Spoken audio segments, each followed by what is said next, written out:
Operation Sindoor సమయంలో నష్టాల గురించి తొలిసారిగా సీడీఎస్ అనిల్ చౌహాన్ స్పందించారు. 4 రోజుల సంఘర్షణ అణుయుద్ధం స్థాయికి చేరుకోలేదని తెలిపారు. భారత ఫైటర్ జెట్స్ కూలిపోయాయని ప్రచారం జరుగుతున్న నేపథ్యంలో ఆయన కీలక వ్యాఖ్యలు చేశారు. భారత 6 ఫైటర్ జెట్స్ కూల్చేశామని పాక్ దుష్ప్రచారం చేస్తుందని చెప్పారు. ఎన్ని జెట్స్ కూలాయనేది ముఖ్యం కాదని, ఎందుకు కూలాయన్నదే కీలకమని సీడీఎస్ స్పష్టం చేశారు. ఎందుకు కూలింది, ఆ తర్వాత ఏం చేశామన్నదే ముఖ్యమని అనిల్ చౌహాన్ వివరణ ఇచ్చారు. There's still one unanswered question since the incident between Pakistan and India, and that is whether or not Pakistan downed an Indian jet, or in fact more than that. Can you confirm? I think what is important is that not the jet being down, but why they were being down. But a jet, at least one jet was downed? Why they were. Good part is that we are able to understand the tactical mistake which we made, remedy it, rectify it, and then implement it again after 2 days and through all our jets, again targeting at long range. Pakistan claims 6 Indian jets were downed. Is it correct in that estimate? Absolutely incorrect, and that is not information which I said is important. What is important is why they were down. That is more important for us. And what did we do after that? కాసేపట్లో MLC కవిత తన సమీపంలోనే జాగృతి కొత్త కార్యాలయం ప్రారంభించనున్నారు. జాగృతి తరపున కార్యాచరణ ప్రకటించనున్నారు. కేసీఆర్కు కాళేశ్వరం నోటీసులు ఇవ్వడంపై జూన్ 4న ఇందిరా పార్క్ దగ్గర మహాధర్నాను కవిత చేపట్టనున్నారు. ఇక ఇదే విషయంపై కీలక ప్రకటన చేయనున్నట్టు తెలుస్తుంది. రాజకీయ కార్యాచరణపై కీలక అడుగులు వేయనున్నట్లు సమాచారం.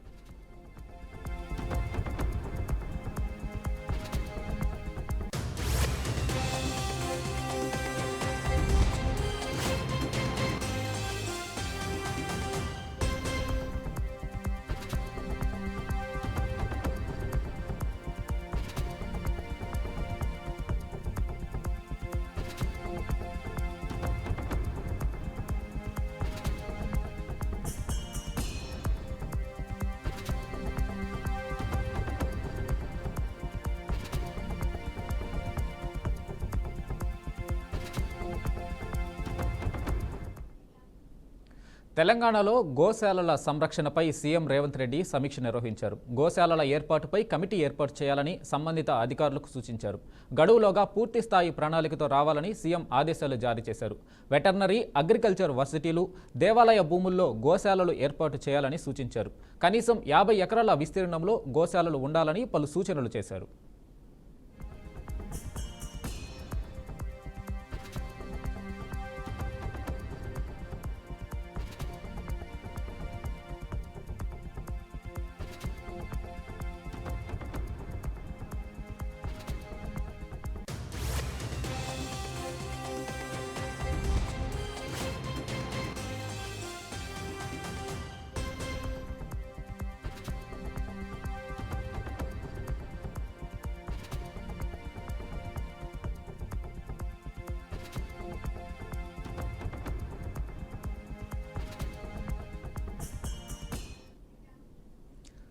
పెన్షన్ల విషయంలో ఇచ్చిన మాట నిలబెట్టుకున్నామని సీఎం చంద్రబాబు అన్నారు. అంబేద్కర్ కోనసీమ జిల్లాలో సీఎం పింఛన్ల పంపిణీ చేశారు. ఏడాది కాలంలోనే పెన్షన్ల కోసం 34,000 కోట్ల రూపాయలు ఖర్చు చేశామన్నారు.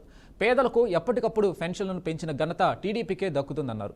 దేశంలో మరే రాష్ట్రంలోనూ ఈ స్థాయిలో పెన్షన్లు ఇవ్వడం లేదని తెలిపారు.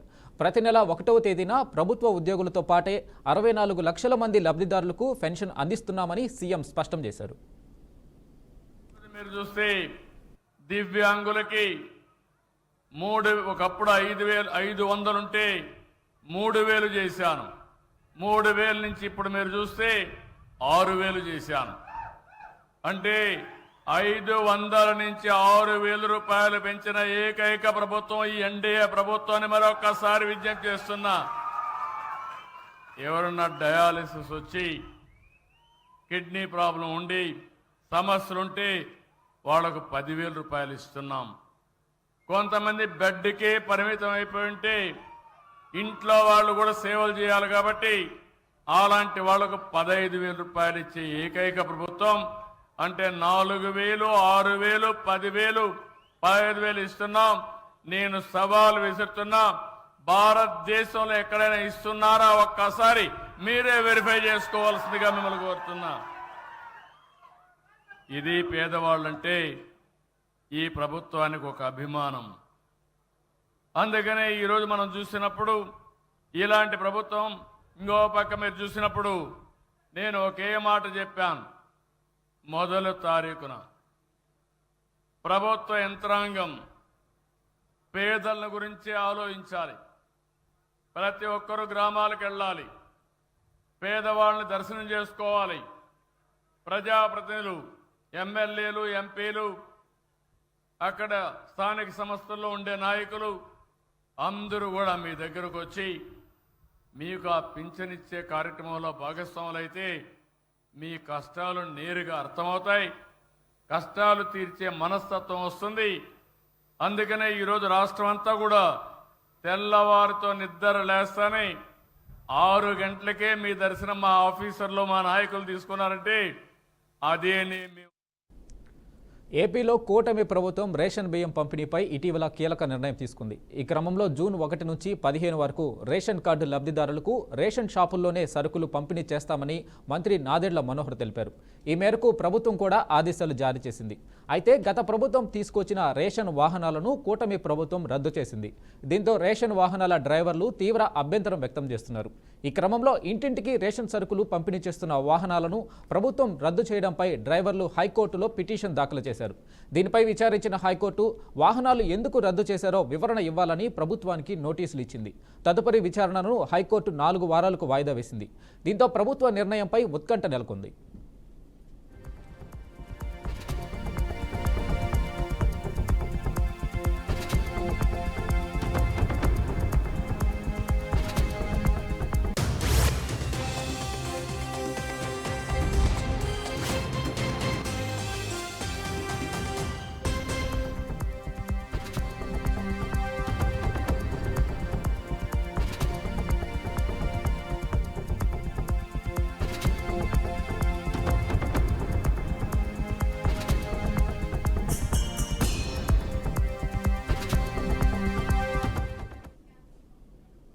చరిత్రను చెరిపేయడం సాధ్యం కాదని, డస్టర్ పెట్టి తుడిస్తే చరిత్ర మాసిపోదని మాజీ మంత్రి బొత్స సత్యనారాయణ అన్నారు. వైఎస్ఆర్ జిల్లా పేరును మార్చిన ప్రభుత్వం ఎన్టీఆర్ జిల్లా పేరు వెనుక విజయవాడను ఎందుకు చేర్చలేదని బొత్స ప్రశ్నించారు. ప్రభుత్వం సింగిల్ పాయింట్ ఎజెండా ఫాలో అవుతుందని ఆరోపించారు. కడపలో అధికార పార్టీ డ్రామా ఎపిసోడ్ నడిపిందంటూ మహానాడుపై సెటైర్లు వేశారు. ఏడాది పాలనలో ఏం చేశామో చెప్పుకోలేక ప్రజలను మభ్యపెట్టేందుకు ప్రయత్నం చేశారని బొత్స ఎద్దేవా చేశారు. అధికారంలో సంవత్సర కాలం పాటు పరిపాలన చేసిన ప్రభుత్వం ఈ సంవత్సర కాలంలో ఏం చేశామో చెప్పుకోలేక ఏవేవో జిమ్కులు చేస్తూ ప్రజలు మభ్యపెట్టడానికి 3 రోజులు చాలా తాపత్రయపడింది. మనం చూసాం. ఆ తాపత్రయం ఎంత కాదు. ఆ తాపత్రయం, ఆ పార్టీ ఆవిర్భావ దినం, దానికి సంబంధించి కార్యక్రమాలు చేసుకోవడం అనేది అది ఒక ఆనవాయితీ, సహజం.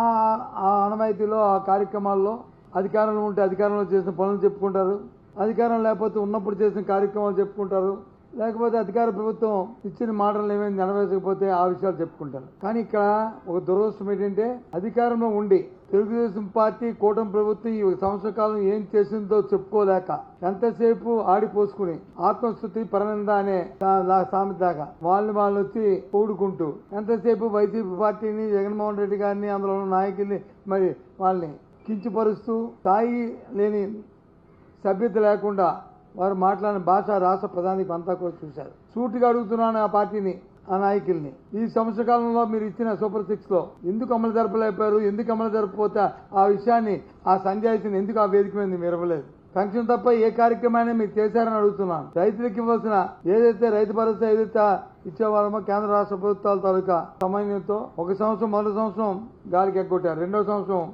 ఇప్పుడు లేదు. అంటే అది 20,000, 20,000, 40,000 రూపాయలు ఎప్పుడు ఇస్తారు? అయిపోయాయి సంవత్సర కాలం. ఈ 10, 20, 20 ఎప్పుడు ఇస్తారు? అమ్మఒడికి ఇస్తా అన్నారు, తల్లికి వందనం అన్నారు, ఓకే. గత సంవత్సరం వలసిన 15,000, ఈ సంవత్సరం వలసిన 15,000 ఎప్పుడు ఇస్తారు ఆ పాపకి? అది కూడా వేదిక మీద ప్రకటించలే. ఎంతసేపు పాసింగ్ రిమార్క్స్ చేశాం, లేదంటే జగన్మోహన్ రెడ్డి గారిని తిట్టుకున్నాం. ఏంటి ఈ రాష్ట్రంలో ఈ సంవత్సర కాలంలో మీరు చేసిన అభివృద్ధి? ఏ కార్యక్రమాల్లో మీరు ఈ సంవత్సర కాలంలో మీరు చేశారు? ఏంటి మీ ఘనత? మీరు చెప్పిన మోసం మాటలకి, మాయ మాటలకి ప్రజలు మోసగించబడి సంవత్సర కాలం పాటు ఇబ్బంది పడుతున్న ఈ తరుణంలో కనీసం ఒక మంచి మాటైనా ఒకసారికి మీరు చెప్పారా? అందులో ఎవరెవరినో తీసుకొచ్చి ఏవేవో మాట్లాడుతూ ఈ కార్యక్రమాలు జరిపాయి. ప్రభుత్వం వచ్చి అధికారం.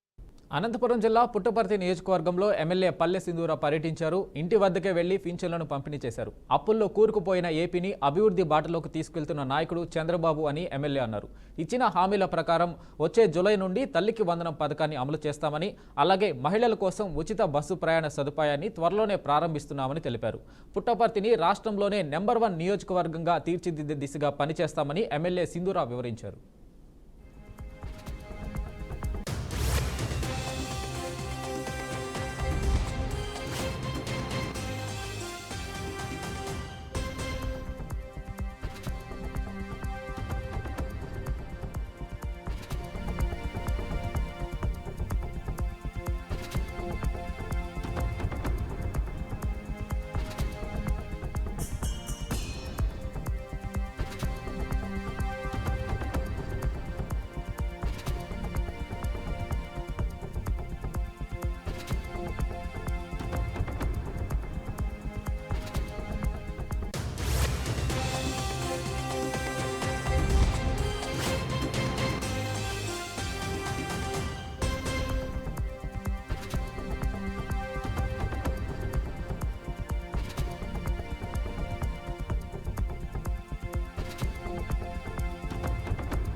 జూన్ 4న CM Revanth Reddy PCC chief Mahesh Kumar Goud ఢిల్లీకి వెళ్లనున్నారు. మంత్రివర్గ విస్తరణ, పీసీసీ కార్యవర్గంపై కీలక భేటీ నిర్వహించనున్నారు. ఇప్పటికే పలుసార్లు ఏఐసీసీ పెద్దలతో సమావేశమయ్యారు. 2 రోజుల క్రితం రాహుల్ ఖర్గే, కేసీ వేణుగోపాల్ భేటీ నిర్వహించారు. ఈ సమావేశంలో తెలంగాణ అంశాలను కీలకంగా హైకమాండ్ చర్చించినట్లు సమాచారం.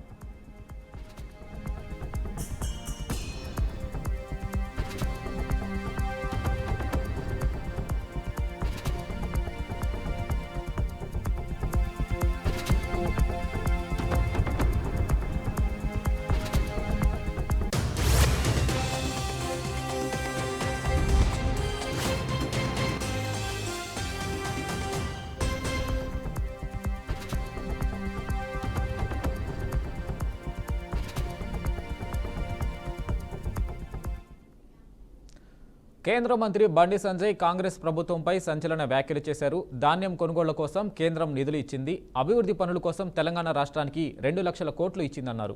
వరి, ఇతర పంటలకి కేంద్ర ప్రభుత్వం మద్దతు ధర ఇస్తుందని తెలిపారు. కాంగ్రెస్ 100 రోజులలో 6 గ్యారెంటీలను అటకెక్కించిందని ఆరోపించారు. 6 గ్యారెంటీలు అడిగినప్పుడల్లా టాపిక్ డైవర్ట్ చేస్తున్నారని మండిపడ్డారు. తడిసిన ధాన్యాన్ని ప్రభుత్వమే కొనుగోలు చేయాలని డిమాండ్ చేశారు. వరి ధాన్యంకి బోనస్ ఇస్తానని, సన్నధాన్యంకే బోనస్ ఇస్తుందన్నారు. 18 నెలల నుండి డైవర్షన్ పాలిటిక్స్ చేస్తుందని ధ్వజమెత్తారు. అన్ని రకాల సబ్సిడీ యూరియా ధరలు మార్కెట్ ధరలో పెరిగినప్పుడు కూడా రైతులకు ఇబ్బంది కాకుండా ఆ సబ్సిడీలో యూరియా ఇస్తూ ఆ భారాన్ని కేంద్ర ప్రభుత్వమే మోస్తా ఉన్నది. పూర్తి సబ్సిడీ ద్వారా యూరియా ఇచ్చే ప్రయత్నం చేస్తున్నది, ఇస్తున్నాం కూడా. ఇవాళ 10 సంవత్సరాల కాల వ్యవధిలో తెలంగాణ రాష్ట్రంలో ధాన్యం కొనుగోలు కోసం 2,30,000 కోట్ల రూపాయలను ఈ తెలంగాణ రాష్ట్రానికి నరేంద్ర మోడీ గారి ప్రభుత్వం ఖర్చు చేసింది. 2,30,000 కోట్ల రూపాయలను ధాన్యం కొనుగోలు కోసం ఖర్చు పెట్టడం జరిగింది. పండించిన ప్రతి గింజ కొంటున్నాం, ఇవాళ కేంద్ర ప్రభుత్వం కొంటా ఉన్నది. అన్ని ఖర్చు కూడా కేంద్ర ప్రభుత్వం భరిస్తున్నది. ఫక్తు కాంగ్రెస్ పార్టీకి ఎప్పుడు కూడా దేశానికి వ్యతిరేకంగా మాట్లాడే ఒక ఫ్యాక్షన్ గా మారింది కాంగ్రెస్ పార్టీ. ఇందిరాగాంధీ అంటారు. ఇందిరాగాంధీ హయాంలో పీఓకను ఎందుకు స్వాధీనం చేసుకోలేకపోయింది కాంగ్రెస్ పార్టీ ప్రభుత్వం? అప్పుడు ఇలా పీఓకే వల్లనే కదా కశ్మీర్ ఇలా అతలకుతలమైంది. ఇవాళ కశ్మీర్ పండితులు అంత హతమర్చింది పీఓకే వల్లనే కదా. ఏక్ దేశ్ మే దో ప్రధాన్, ఏక్ దేశ్ మే దో విధాన్, ఏక్ దేశ్ మే దో నిషాన్. దీని కరెక్ట్ ఎవరు? కాంగ్రెస్ పార్టీ ప్రభుత్వమే.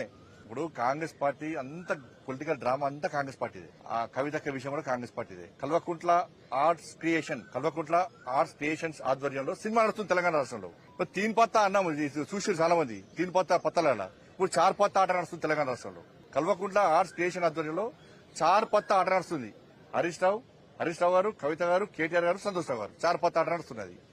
దీనిలో కేసీఆర్ గారు జోకర్ ప్రెస్ పెట్టారు. ఇంకా 6 గ్యారెంటీల గురించి వచ్చే జరగాల లెటర్లు చిట్ చాట్ల పేరుతోని బీఆర్ఎస్ పార్టీని మీరు గతంలో అబ్జర్వ్ చేయండి. బీఆర్ఎస్ బీజేపీ కలవడం అనేది అసలు బీఆర్ఎస్ మేము పట్టించుకుంటామన్నా? అది ఫామ్ హౌస్ పార్టీ, కుటుంబ పార్టీ, అవినీతి పార్టీ. కవితక్కను అరెస్టు చేయకుండా ఉండాలన్న ఉద్దేశంతో బీఆర్ఎస్ బీజేపీతో కలవడానికి ప్రయత్నం చేసింది. కానీ మేము దరిదాపులో రానియాలి, మేము వాళ్ళని దరిదాపులో రానియాలి బీఆర్ఎస్ పార్టీని. ఈ అవినీతి పార్టీకి అవినీతి వ్యతిరేకం. మేము అవినీతి మచ్చలే కూడా దేశాన్ని పాలిస్తున్నాం.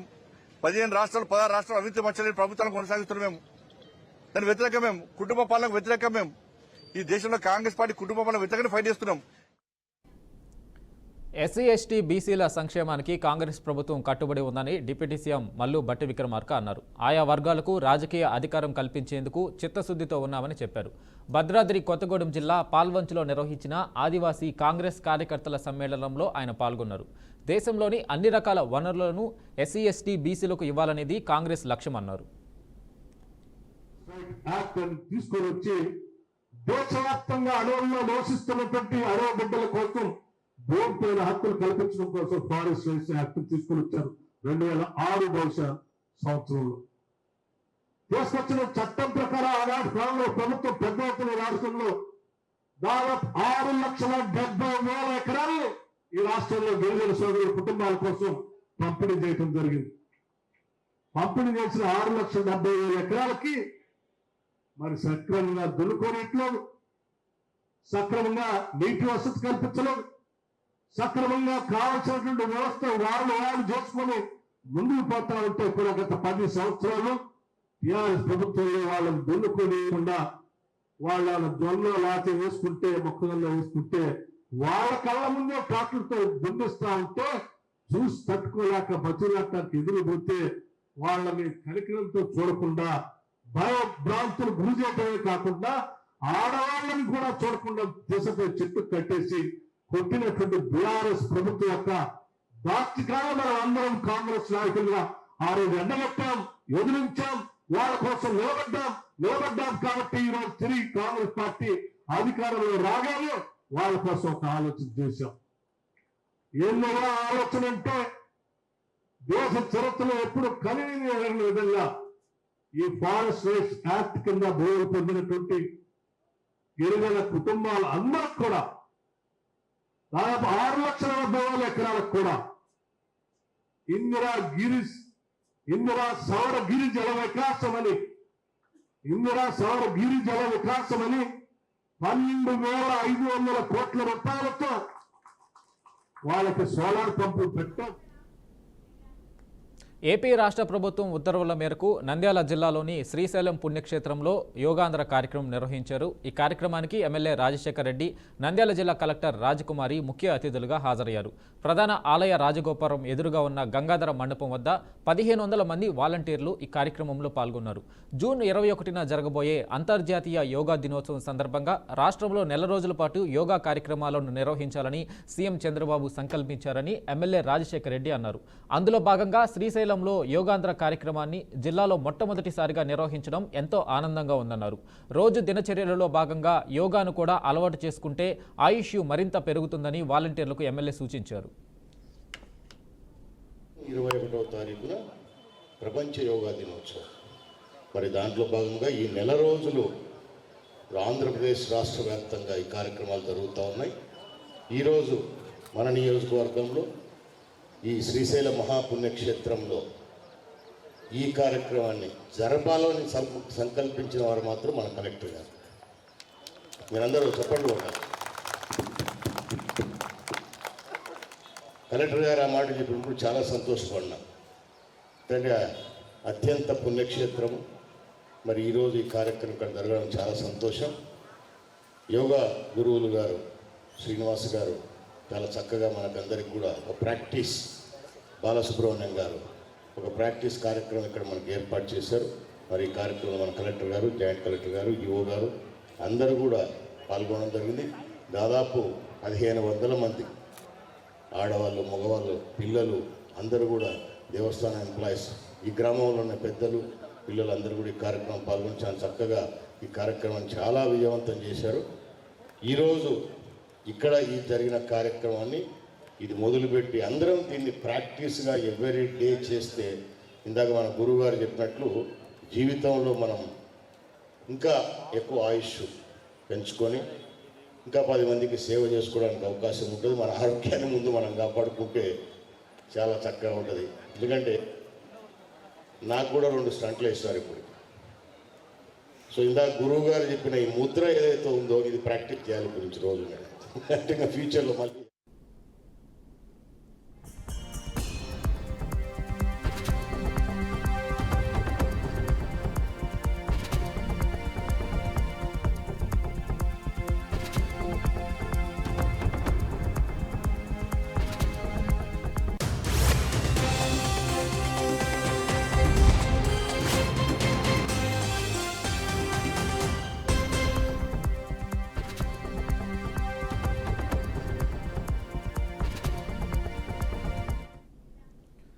దేశంలో మావోయిస్టులు లేకుండా చేయడమే లక్ష్యమని కేంద్ర ప్రభుత్వం ఆపరేషన్ కాగార్లో దూకుడు పెంచింది. ఈ ఆపరేషన్లో ఇప్పటికే మావోయిస్టు కీలక నేతలను భద్రతా దళాలు మట్టుబెట్టాయి. ఈ నేపథ్యంలో మావోయిస్టుల నుండి అభయ పేరుతో ఓ లేఖ బయటకు వచ్చింది. లేఖలో మావోయిస్టు కేంద్ర కమిటీ జూన్ 10న భారత్ బంద్కు పిలుపునిచ్చినట్లు పేర్కొన్నారు.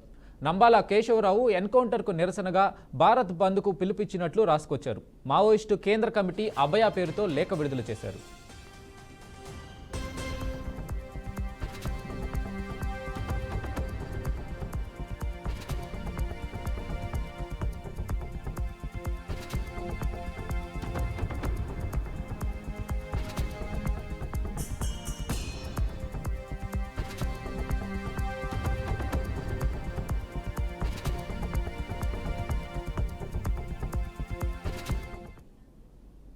ఇవి bulletin updates. Keep watching BRK news.